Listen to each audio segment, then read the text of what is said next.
Diante desse risco iminente de colapso da mina número 18 lá no Mutange, a gente tem recebido muitos questionamentos dos telespectadores que nos acompanham sobre o que é essa mina, o que é o colapso dela e o que é que ele pode causar e qual a dimensão dos prejuízos para a nossa capital Maceió.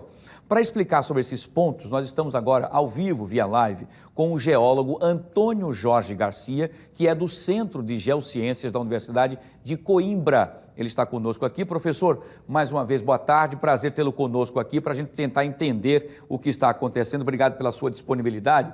E o que a gente quer entender, o que é que significa essa mina, para que os nossos telespectadores e os próprios moradores da nossa capital entendam. É mina, mas mina a gente imagina uma caverna grande, mas não sabe que dimensão é essa, como é que acontece. Queria que o senhor pudesse explicar melhor para os nossos telespectadores. Mais uma vez, boa tarde. Boa tarde. Na própria formulação da sua pergunta, você já me deixou o início da resposta. O desconhecimento do objeto é a principal razão do medo. Quando você não conhece aquilo que você está tratando, você começa a criar fantasias, e essas fantasias podem levar ao medo, que eu acredito que é exatamente o que está acontecendo nesse momento com relação a esse evento. Em geologia, nós trabalhamos com processos e produtos, e ao observarmos os produtos, que são os fenômenos transformados em resultados para a sociedade, nós temos que entender o processo que está acontecendo. Então, se nós não entendemos, não mapearmos as galerias, mapearmos as rochas, mapearmos os buracos, como a maioria das pessoas coloca, nós não sabemos onde é que está o perigo. E para saber onde estão os buracos, além de mapear, nós temos que ter informações sobre os planos de mina. Quais eram os planos de mineração? O que foi aberto pelo homem e o que aquilo que está sendo aberto pela própria natureza na percolação de água. Nós estamos trabalhando com sal, nós estamos trabalhando com elemento solúvel. E você, no momento que coloca água doce, que é a água da lagoa, por exemplo, e infiltra nessas rochas, você pode estar dissolvendo esse material. Então, você tem buracos naturais e buracos provocados pelo homem. O mapeamento disso tem que ser feito. E está sendo feito, pelo que eu sei dos estudos que estão sendo realizados. Isso não está sendo negligenciado, está sendo feito, tanto pela Braskem como por outros órgãos, Serviço Geológico, etc. Então, isso está acontecendo. Agora, o entendimento dos processos, essa discussão se vai ser rápido ou se vai ser lento, isso está relacionado a um pouco do desconhecimento do objeto, a geometria do objeto. A mina 18 é o ponto-chave.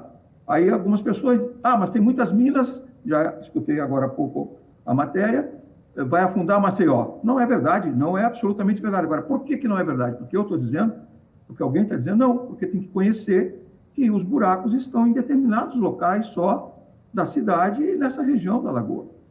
Então, na minha opinião, o conhecimento geológico, a partir do mapeamento, isso está sendo feito, né? Ou já foi feito ou está sendo feito, do monitoramento, mas o monitoramento monitora o produto. O processo que está gerando o afundamento está agora a expectativa se vai ser lento ou se vai ser brusco e violento. Nós poderíamos saber se ele vai ser lento ou brusco e violento se só soubéssemos se há um buraco, de fato, lá embaixo, se há um vazio lá embaixo. Se houver um vazio, há a chance de haver um colapso. A palavra colapso está relacionada a um vazio e que a parte superior cai desse vazio. Se houver o vazio, pode haver o colapso. Se não houver o vazio, vai ser lento. Então, na minha opinião, a naturalidade da explicação para a população, para qualquer pessoa, parte do conhecimento sobre os processos que estão acontecendo, né? Não sei se atendi a sua pergunta. Sim. Exatamente como queria. Não, perfeito, professor, e é exatamente, o senhor foi exatamente no ponto crucial, né? Quer dizer, pela falta de informação ou desinformação das pessoas, somente os leigos, como todos nós que não somos estudiosos do assunto, né? Acabamos se especulando, né? Pelas informações técnicas que nós recebemos. Como o senhor bem citou, e esse é o grande medo, é porque 60% desta mina está dentro da Lagoa Mundaú. Caso aconteça esse afundamento, o que aconteceria com essa lagoa e com esse ecossistema naquela região? Bom, a resposta tem a ver com a resposta anterior. Se há um vazio que ainda não foi preenchido por nada ou por coisas que escorregaram lá para baixo, mas se há um vazio muito grande, pode haver um colapso. Mas se não há um vazio, não há medo de colapso. Agora, outra coisa é a percolação da água por esses vazios, pequenos ou grandes, e ela ir diminuindo a lagoa, o nível da lagoa. Mas isso não acredito que seja uma coisa brusca. Perfeito. Uma coisa catastrófica, uma catástrofe aquática. Não acredito nisso. Entendi. Né? Agora, como acreditar? Acreditar é uma questão de conhecer. Até onde eu conheço, eu não acredito. Perfeito. Mas se houver alguma outra informação que me diga para mudar de ideia, eu mudaria de ideia. Mas tem que mapear, tem que saber o que tem lá embaixo. Perfeito. Né? Quer dizer, existem métodos para isso. Exatamente. Professor, inclusive se essa água, por exemplo, entrar aos poucos, ela pode até preencher esse possível vazio, como nós estamos aqui especulando, enfim, esse vazio Sim, claro, poderá então ter a pressão e segurar então esse desabamento, é isso? Claro, ajudaria o processo a não ser tão catastrófico. Agora, existe um outro detalhe com relação à água.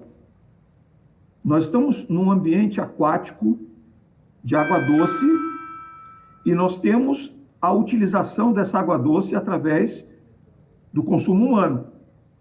A relação entre a retirada da água para o consumo humano, numa cidade como Maceió, a rapidez, o volume de água retirada, o tanto que essa lagoa pode interagir com esses aquíferos subterrâneos. Tudo isso tem que haver um balanço hidrológico, um estudo de balanço hidrológico, para que esse equilíbrio seja mantido.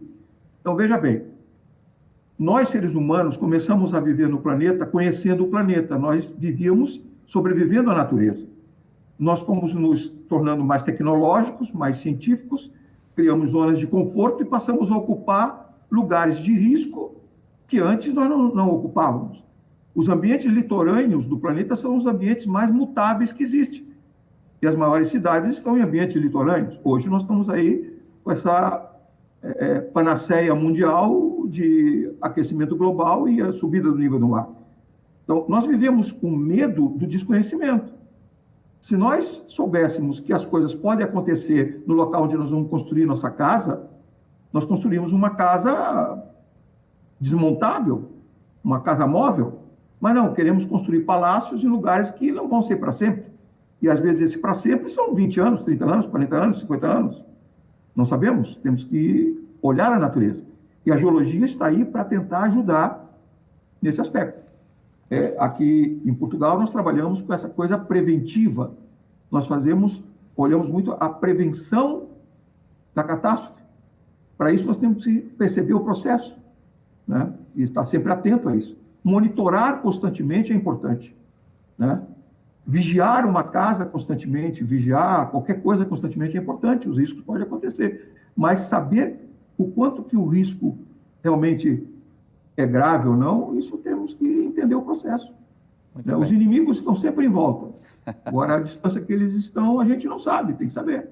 Muito bem. Desculpe a maneira de abordar o assunto, mas é uma maneira... aberta. É uma maneira leiga. É uma maneira leiga. O cientista, ele não pode esconder o conhecimento. Perfeito. E ele não tem que transformar o conhecimento dele numa coisa dogmática, que só ele entende. Isso, egoísta, é possível explicar... É possível explicar para as pessoas leigas, entre aspas, algo e elas passarem a não ser mais leigas naquele assunto. É possível. Muito bem. Professor, quero agradecer mais uma vez a sua participação, muito importante a sua informação, aberta, como o senhor fez, com bastante propriedade, como professor, clara para as pessoas entenderem. Pois não? Gostaria apenas de dizer o seguinte, independente das mentiras, das fake news, das coisas, estejamos sempre atentos às informações. Isso tudo, a orientação está boa, está perfeito.